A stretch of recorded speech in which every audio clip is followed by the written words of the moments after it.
So what is Bill C-51? Well, also known as the Anti-Terrorism Act, passed in 2015 by the Conservative Party and with support of the Liberal Party.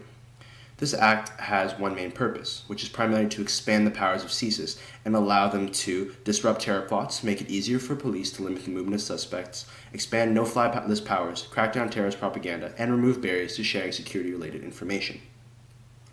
Now, let's focus on four parts, primarily beginning with the Security of Canada Information Sharing Act.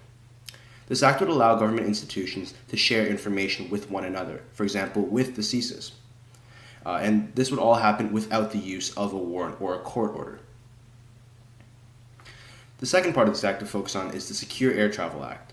And what this act does, it concerns itself and pertains to different parts of air transportation, as well as trying to maintain safety in air transportation and prohibiting certain people from going on flights who may threaten air transportation. The third part is the Criminal Code Amendment, which would actually criminalize speech related to or advocating for terrorism in this case.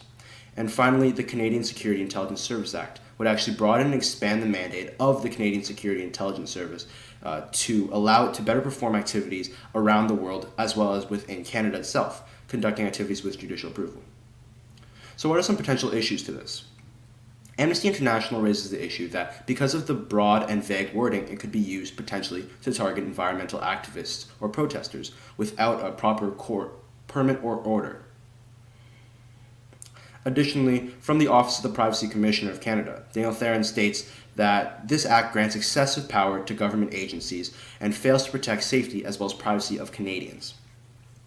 And finally, a joint statement was published and signed by 4 former prime ministers, 5 former Supreme Court justices, 7 former Liberal solicitors general and ministers of justice, 3 past members of intelligence reviews committees, and finally 2 former privacy commissioners, calling for more oversight to this bill, as serious human rights abuses can occur in the name of maintaining national security.